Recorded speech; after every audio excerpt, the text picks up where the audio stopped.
Naruto का सबसे powerful transformation बेरन mode है और पता नहीं कोई इसे अच्छे से एक्सप्लेन क्यों नहीं करता।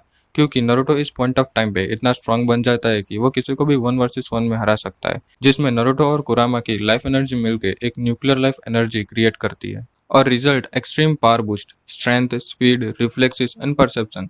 स्पीड और रिफ्लेक्सेस की बात करें तो इसी की जहां नारुतो और सास्के को कैजुअली पहले जा रहा था, बट नारुतो अब सिर्फ अपने इंस्टिंक्ट और काउंटर अटैक से ही इशिको को पूरा डिफेंस मोड में डाल दिया था। वो इशिके के रॉड्स को हाथ से पकड़ के तोड़ दे रहा था, जहां सास्के जैसे रिनेगन प्लस सारिंगन यूजर को देखने तक की मुश्किल हो रही थी, क्योंकि वो रॉड इतने स्पीड में टेलीपोर्ट हो रहे थे। और सबसे deadliest ability, life training effect. अगर नारुतो फाइट के दौरान अपने एनिमी को टच कर लेता है तो उसका लाइफ स्पैन कम हो जाएगा और जितनी बार टच करेगा उतना ही कम होते रहेगा, जो इमोर्टेलिटी और रीजनरेशन को भी फेल कर देता है और जो मादरा और हाशिरामा जैसे कैरेक्टर को भी बैटल में डिफीट कर सकता है। Right now in Boruto 2 blue vertex, Momoshiki steel है बोरुटो के अंदर। और मोमोशिकी ने बहुत बार ट्राई किया है कि बोरुटो की बॉडी को टेक ओवर करने की, बट बोरुटो की ट्रेनिंग और विल पावर ने मोमोशिकी को सरपास कर दिया है। बट बोरुटो को अब मोमोशिकी की पावर्स चाहिए। तो क्या होगा अगर बोरुटो और मोमोशिकी कंप्लीटली फ्यूज हो जाए, तो ऐसी कौन सी पावर है जो बोरुटो को मिल सकती है? बोरुटो परफेक्ट वेसल बन जाएगा, जो कि नियरली इमॉर्टल होगा और उसके पास रीजनरेटिव हीलिंग्स होगी, वास्ट चाक्रा रिसोर्स होंगे और फिजिकल स्टेट इतनी इमेंस कि वो ह्यूमंस और शिनोबी को सरपास कर देगा। दूसरे पे रिनेगन और बैकुगन। मोमोशिकी के पास बैकुगन था और एक स्पेशल रिनेगन जो कि उसके हथेली पे होता था, जो कि निंजुत्सु को एब्जॉर्ब और एम्पलीफाई कर सकता था। बोरुटो के पास ऑलरेडी जोगन था, बट उसकी रियल पोटेंशियल अभी तक शो नहीं करी गई है और इस फ्यूजन के बाद शायद वो इवॉल्व होकर एक गॉड टियर आई में कन्वर्ट हो जाए और वो रिनेगन जैसे डोजुत्सु को भी सरपास कर दे। Space time travel. मोमोशिकी के पास एक्सेस था इंटर डायमेंशनल ट्रैवल का। बोरुटो अब फ्रीली डायमेंशंस में ट्रैवल कर सकता है। New Rashingan evolution. बोरुटो का Rashingan already nature energy absorb करता था और मोमोशिकी का एम्प्लीफिकेशन अब उसे प्लैनेट बस्टिंग राशिंगन में बना देगा। नारुतो वर्ड्स में बहुत सारे लाइटनिंग जुत्सु है, तो आज हम देखेंगे कि सबसे स्ट्रॉन्गेस्ट कौन सा है और चितोरी इस लिस्ट में लास्ट में आता है। और इन जुत्सु को मैंने 3 पार्ट्स में डिवाइड किया है। फर्स्ट है गॉड टियर, सेकंड है हाई टियर एंड थर्ड है अपर टियर। बात करें गॉड टियर लाइटनिंग जुत्सु की, तो फर्स्ट पे इंद्रास एरो, जो कि सास्के का सबसे पावरफुल लाइटनिंग जुत्सु है।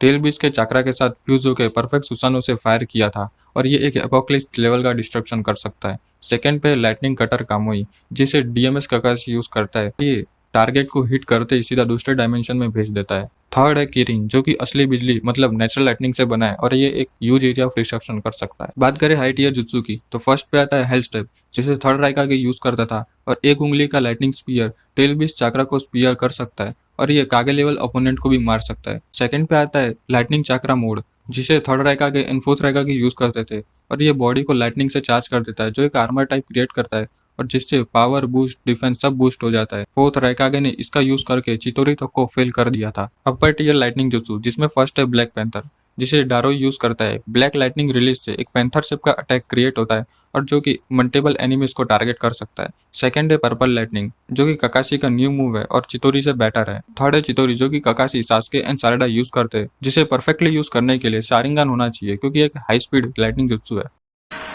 नारुतो, लूफी, इचिगो, अगर इन बिग 3 की फाइट हुई तो घोड़ा किसके हाथ में होगा, मतलब हारेगा कौन? अगर इन तीनों की स्ट्रॉन्गेस्ट एबिलिटी देखें तो लूफी अपने सराउंडिंग्स को रबर में बदल सकता है और रियलिटी बैन कर सकता है। नारुतो, जिसका हर एक पंच उसके अपोनेंट का लाइफ ड्रेन कर देता है अगर उसको छू भी ले तो।